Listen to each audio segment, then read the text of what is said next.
Welcome back to another terrifying true story. I worked the overnight shift at a storage facility. Every night at 3:33 a.m., one unit would open by itself. In 2016, I took a temporary job at a storage facility outside Phoenix, Arizona. The place was huge. Rows and rows of storage units stretched across several acres. My job was simple: monitor the security cameras, do hourly patrols, and make sure nobody broke in. Most nights were boring, until I noticed Unit 117. Every night at exactly 3:33 a.m., its door would roll open on its own. Not all the way, just a few inches. Then it would stay that way until sunrise. At first, I assumed the latch was broken.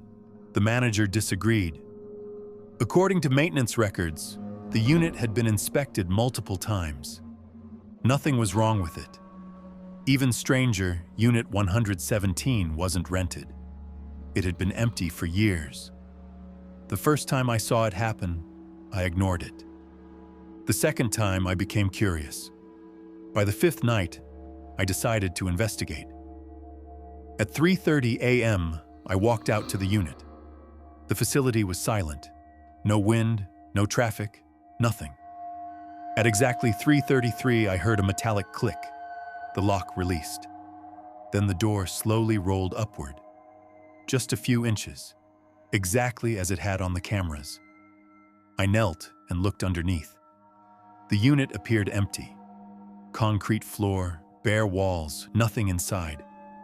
Then I noticed something. A small piece of paper lying near the back wall. The door wasn't open far enough to crawl under, so I lifted it the rest of the way. The paper was a photograph, an old Polaroid. It showed the inside of Unit 117, except it wasn't empty. A man stood inside, facing the camera. His face had been scratched out. I immediately left. The next morning, I showed the photo to my manager. His expression changed. He asked where I found it.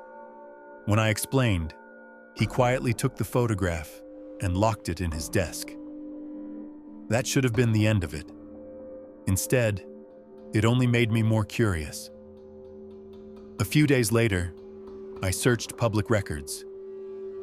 That's when I learned about a missing person case from 2008. A facility employee had vanished during a night shift. His last patrol route included Unit 117. The case was never solved. The employee's name was Michael Harper. When I found an old news photo of him, my stomach dropped. The man looked exactly like the figure in the Polaroid. The following night, I returned to work uneasy. At 3:33 a.m., the unit opened again. This time, I stayed in the security office and watched through the cameras. At first, everything looked normal. Then movement appeared inside Unit 117. Someone was standing in the darkness, motionless, watching the camera. I zoomed in. The image became grainy, but I could still make out a face, or what should have been a face. The features looked blurred, as if the camera couldn't focus on them. Then the figure raised a hand and pointed directly at the lens. Every monitor in the office immediately went black. I nearly jumped out of my chair. The screens remained dark for about 10 seconds. When the feeds returned, the figure was gone. But Unit 117 was closed, as if it had never opened at all. I considered quitting. Instead, I convinced myself there had to be a rational explanation. 3 nights later, I was doing a patrol when I noticed something strange. A light was on inside Unit 117, a dim yellow light. I'd never seen that before. Slowly, I approached. The door was already open. Inside sat a wooden chair. Nothing else, just a chair, in the center of the unit. On the chair rested a notebook. The first page contained a date: October 12th, 2008. The date Michael Harper disappeared. The pages that followed appeared to be journal entries, all written in the same handwriting. At first, the entries described ordinary work shifts.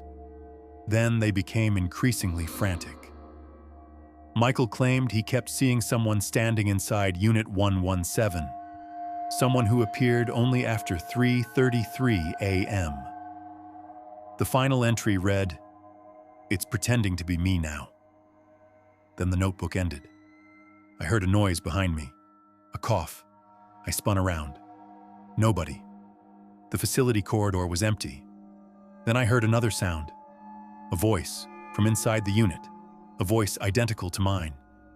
"Don't turn around." Every hair on my body stood up, because the voice wasn't coming from behind me anymore. It was coming from directly beside my ear. I ran. I didn't stop until I reached my car.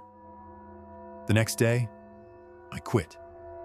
I never returned to the facility. A month later, curiosity got the better of me.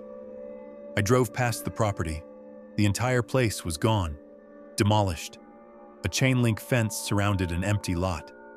I assumed the business had relocated. Then I noticed a sign posted on the fence. It listed the address, the demolition date, and a reason for closure. During demolition, workers discovered a hidden room beneath Unit 117. The room contained personal belongings belonging to Michael Harper, items that should have been impossible to find there.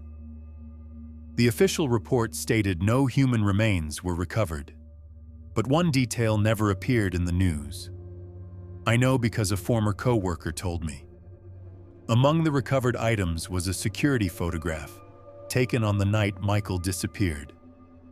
The image showed him standing beside Unit 117, looking directly at the camera, and standing behind him was another Michael Harper, smiling.